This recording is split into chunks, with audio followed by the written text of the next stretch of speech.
Well, something a little different now as we welcome in legendary commentator Ian Darke. Ian, how are you today? Very well. I'm not sure I can live up to that billing, though. Oh, you do every single day. Don't you worry about that. You're here with us today to discuss a feature you've got publishing on ESPN.com this week. Your top 10 contenders for the Premier League Player of the Season award. Might as well start at number one, which I think is pretty obvious, but make the case for Mo Salah, please. I think it's pretty easy. I think he's going to win the Football Writers' Footballer of the Year, which goes back to 1948 when Stanley Matthews won it, and he's going to win the PFA Player of the Year, and deservedly so. I think it was 27 goals and 17 assists in the Premier League alone going into the weekend. Okay, he's stopped scoring in the last month, but that happens to anybody. But it's fantastic he signed this new contract because he's in mint condition still. So I think they're going to get another couple of pretty good years out of him. Obviously, he'll start to deteriorate a little, but who would argue realistically that he is the player of this year? Beth, I'll come to you. I mean, obviously there's a school of thought that Virgil van Dijk is more important than Mohamed Salah in the sense of how much he holds it all together at the back, how important his leadership is. Can you make the argument for Van Dijk over Salah, or is Ian right? Is it Salah all day long? Yeah, I mean, I think for me, it is Salah all day long, but I certainly think you can make a case for Virgil van Dijk. I think, as is often the case with these individual accolades, they tend to favour the more attack-minded players, and obviously Salah is the one, I guess, making the tangible difference in terms of chipping in with the goals, and this season, his numbers have been incredible, and not just that, but just his sheer will to win, sort of week in, week out. There have been games where Liverpool haven't been playing particularly well, where he hasn't been playing particularly well, and he's just come up with the sort of the decisive moment. So for me, he is the main man, but Virgil van Dijk is just imperious and almost sort of a victim of his own really high standards, that you just sort of expect him to be pretty flawless every week. And Liverpool have had a little bit of a dip the last month or so, and maybe his levels have dropped slightly as well, but you see yesterday he's involved in a little bit of an error for Liverpool's goal, West Ham's goal rather, against Liverpool at Anfield, and he instantly makes up for it by going to the other end and scoring a great header in front of the Kop. So yeah, Van Dijk for me would be definitely on that list, alongside Ryan Gravenberch, but I think Salah probably just edges it for me. Rob, no Manchester United players on this list of Ian's. Unbelievable. That's shocking. Absolutely shocking. Gravenberch, Van Dijk and Salah are all there, as Beth mentioned, those three names. Is it Salah for you? Yeah, I think so. I mean, Beth is right in that all these individual awards, they tend to lean towards the attack-minded players because they catch the eye more than perhaps the defenders. Virgil van Dijk has been fantastic. It would be interesting to hear Arne Slot's opinion, whether he...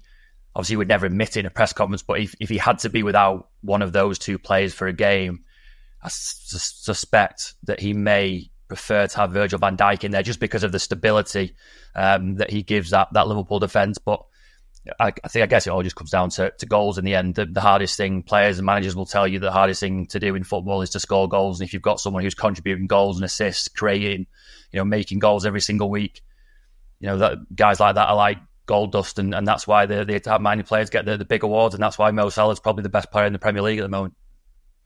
Ian, I mean, on your list, the closest challenger you had to Mohamed Salah is Alexander Isak. I mean, Rob talks about players in the final third being gold dust. I guess he falls into that category. Why do you think he's the sort of best of the rest? I think he's had a fantastic season. You look at him and you think he could have been a ballet dancer. He is balletic. His movement and his ability to convert chances, often chances that you don't think are, that much of a chance, like the one he scored at Wembley on Newcastle's big day when they won their first domestic trophy for 70 years. He's just a headache. His speed of thought, his instincts around the box, and he's been superb all season. I hasten to add, by the way, Beth, that Van Dijk is in the list. So too, by the way, is the Nottingham Forest defender, Nikola Milenkovic, who he's a contender, isn't he, for signing of the season? He's been brilliant at the back there. He has. He absolutely has. I mean, just on Isak, Beth, I mean, I was at the semi-final, the Carabao Cup semi-final, both legs actually against Arsenal, and rarely have I seen a centre-forward do to Gabriel and Saliba what Alexander Isak did that day, and really unsettled them with his movement, with his pace, with his energy, with his intelligence, and ultimately with his finishing. I mean, he's been linked with Liverpool this summer. Do you see that as a genuine target? Do you think they will go for him? I think there's genuinely admiration there from Liverpool, but I imagine there's admiration there from a lot of top European clubs, and players like him obviously come at a premium. Liverpool, we know, sort of like to be a little bit shrewder sometimes with the transfer business. You know, we saw them not go for Jude Bellingham in the end because the outlay that would have cost allowed them to bring in a couple of players for sort of that same value. So I think moves for players like him, he command well more than 100 million. I think it's 150 million that Newcastle are asking for at the moment. I'm not quite sure they'll get that from anyone, and maybe that's the point. But yeah, I think the thing I will say about Liverpool is that in the past, when they have had one area that they felt they really needed to address and go big, you know, the goalkeeper, centre-back, when they got Virgil van Dijk, they're not afraid to spend big if they feel it's the right man. We saw them bid over 100 million for Moises Caicedo a couple of years back, obviously ultimately ended up going to Chelsea. So I think if there were a genuine possibility of him moving from Newcastle this summer, Liverpool would certainly be interested. But, you know, it is a lot of money. And I'm sure, you know, if Newcastle get Champions League in particular, which it looks like they're on course to do, then they'll be fighting the hardest to keep hold of him. You can catch Ian's full list when his feature drops later this week, but there are a couple of names in the top 10 I'd like to talk about. Miles Lewis-Skelly being one of them. He's had a tremendous breakthrough season at Arsenal, but there might be one or two critics of you having him as high as 7th. Why have you got him so high? Why do you rate him so highly? Well, I mean, I hasten to add about this list. It's only my idea, and a lot of people, I'm sure, will have better ideas, and the list might even change between now and the end of the season. But, you know, let's be honest about it. A few months ago, anybody outside Arsenal would not have known this name.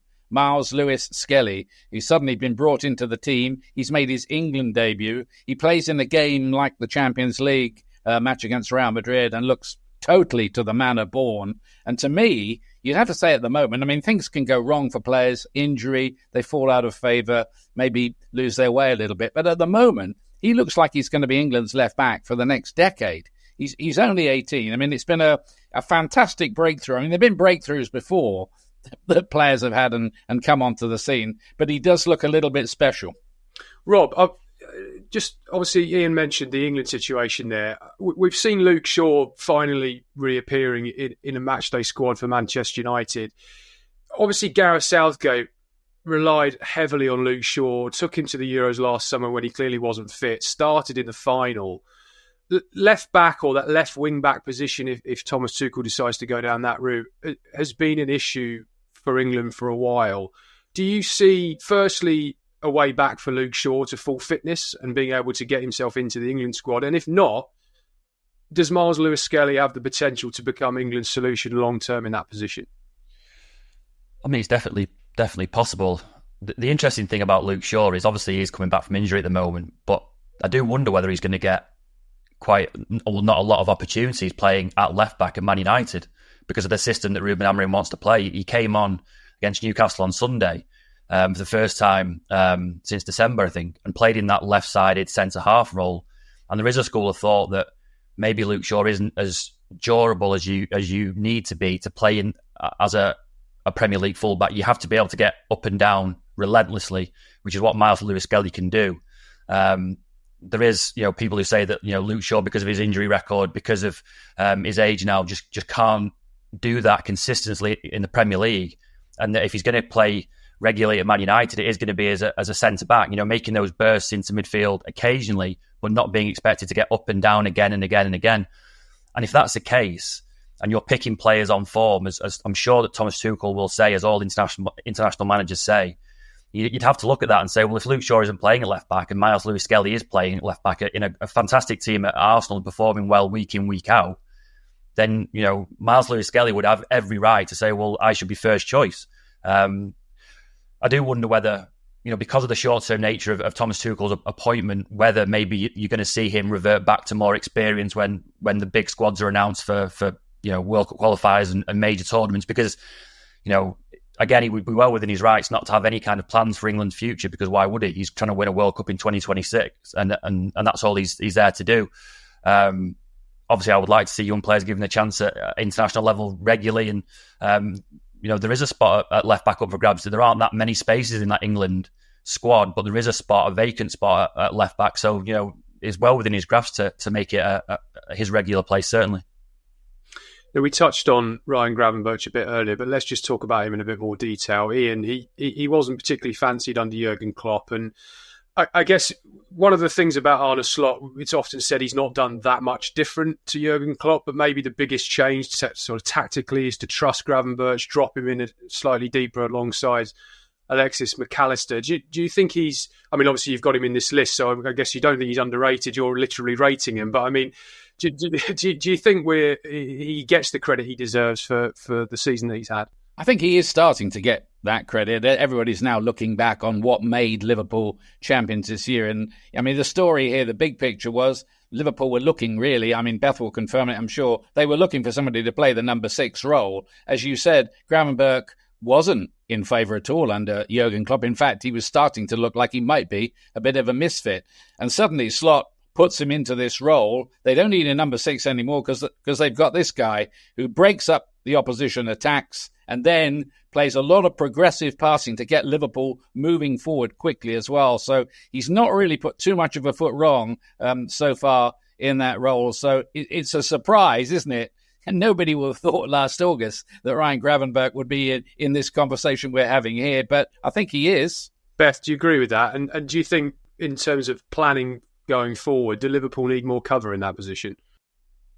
Yeah, I think they do. I think Ryan Gravenberch has played more than double the amount of minutes that he played in the Premier League last season. I actually think by the time the season finishes, it could be close to treble the amount of minutes that he played last season. And he's only 22, which, speaks volumes, I guess, about, first of all, how highly Arne Slot rates him, but also perhaps how little cover he feels he's got in that area. Wataru Endo is a bit of a cult hero at Liverpool, and I would have actually liked to have seen him play a little bit more. I think he's probably better than his little cameos sort of show. I think he's a very good player and was great for Liverpool in the second half of last season. But I don't think necessarily Arne Slot views him on the ball as being sort of a long-term solution at number 6. So I think that is something that Liverpool in the summer maybe would be smart to address, it is getting someone who can cover and can cover and complement, I guess, Ryan Gravenberch.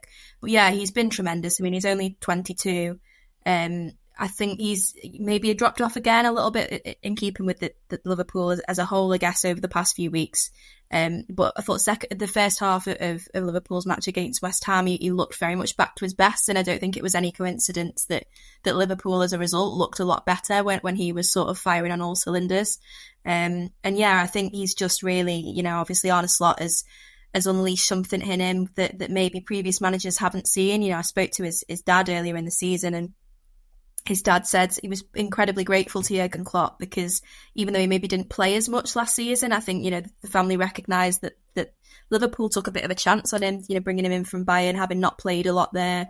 And I think that the preparation that he had last season under Klopp has stood him in good stead for this season. But, his dad also said that they're a family of God-believing people, but they believe that God has sent Arne Slot to Liverpool. That was this other quote that sort of really stuck out to me when I spoke to him, which was really nice. Probably one of my favourite quotes from this season, actually.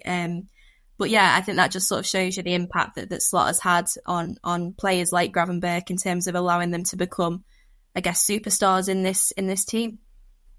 Ian, just finally, because I think we've all had to write pieces like this in the past and just to sort of help you with your social media comments and replies, who are the players who just missed out here? Who are the ones you'd like to give a mention to who didn't quite squeak in the top 10, who, as you say, this ever-changing list might even make it before the end of the season?